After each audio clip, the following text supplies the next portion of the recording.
This is OwlUp, where learning happens in minutes, not hours. For a deeper journey, explore all our courses at owlup.co. Now, let's dive in.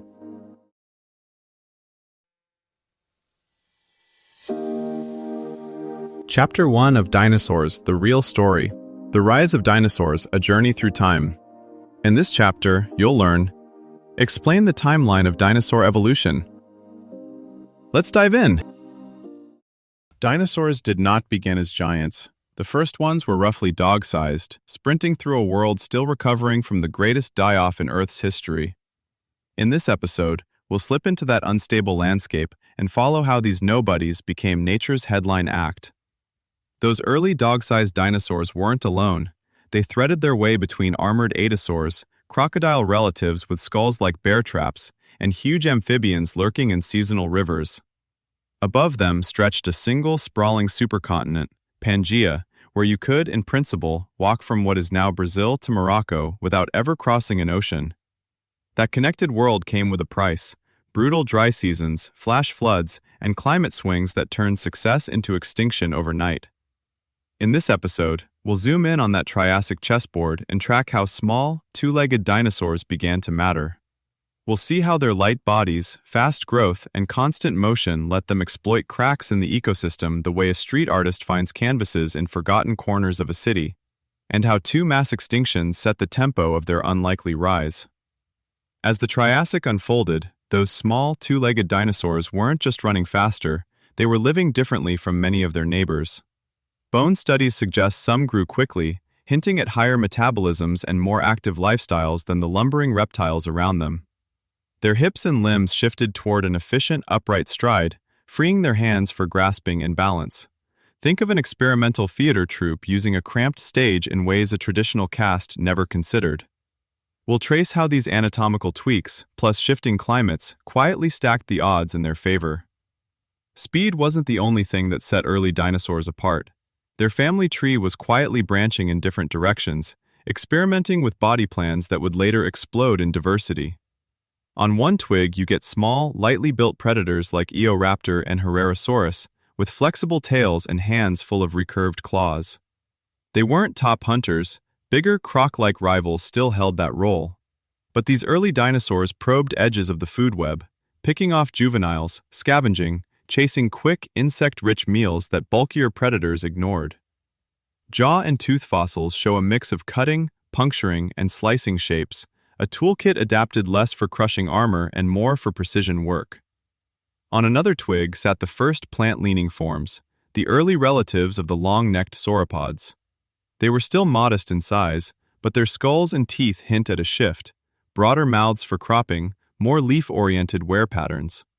Instead of battling for carcasses, they tapped the renewable resource of low shrubs and soft stems, likely moving in small groups and covering ground in search of seasonal flushes of greenery. Between and around these, Ornithischian ancestors were beginning to diverge, showing subtle changes in jaw joints and tooth rows that later would support beaks, cheeks, and complex chewing batteries. For now, they were unobtrusive, mixed-diet foragers sharing floodplains with mammal relatives and other small vertebrates. The real story is how these branches spread across distances. Because land remained connected, closely related dinosaurs show up in what are now South America, India, and Africa within a few million years of one another. Trackways on different continents reveal similar three-toed footprints marching through mudflats and dune fields, evidence that these animals were not only adaptable but mobile, following climate belts and river systems. Competition stayed intense.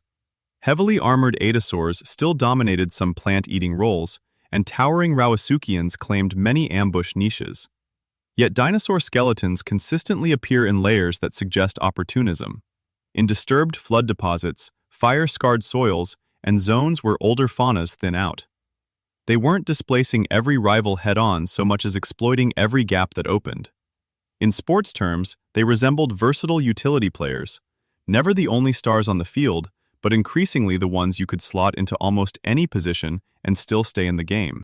Think of a medical triage ward after a disaster. Staff don't replace surgeons or paramedics outright. They reassign whoever can move, lift, or improvise to whatever task is opening up next. Early dinosaur groups behaved less like fixed specialists and more like that floating triage team. When fire reset a forest, some small predators could pivot to insect chasing in ash plains. When drought shrank waterways, nimble plant eaters could track the last green corridors instead of waiting where they'd always fed. Fossil bone chemistry backs this up. In some Triassic rocks, closely related species show different signatures of what they were eating and where they were drinking, hinting that even near cousins were slicing the environment into finer lifestyle slices rather than colliding head-on. Track sites echo that pattern. Parallel sets of prints with subtly different stride lengths or foot proportions suggest herds, pairs, and loners using the same ground in staggered ways, like overlapping shifts on a long, stressful day, keeping the system running without anyone fully in charge yet. Early dinosaur success hints at how life might rebound from our own biodiversity crisis. Their spread across connected lands suggests recovery may depend less on single superspecies and more on flexible networks able to shift roles as conditions flip. Ongoing work at high-latitude sites could reveal lineages that thrived in dim, seasonal light, vital clues for predicting who copes as polar regions warm. Your challenge this week: treat every bird or small reptile you see as a test case for future survivors. So the rise of dinosaurs wasn't a single lucky break. It was a long, uneven rehearsal for the age that followed. The twist is that their story only becomes clear when we zoom in on side characters and fragmentary scenes, like reading a novel from torn pages. Keep that in mind. The next transformative species may already be hiding in today's background. Try this experiment. Recreate a mini Triassic extinction in 2 containers to see how environmental change could have cleared the way for dinosaurs. Fill 2 shallow trays with soil and plant fast-sprouting seeds, like cress or radish, mixed with a few small toy reptiles and proto-dinosaurs. After they sprout, leave one tray as is, stable climate, and in the other, change conditions dramatically for 3 days.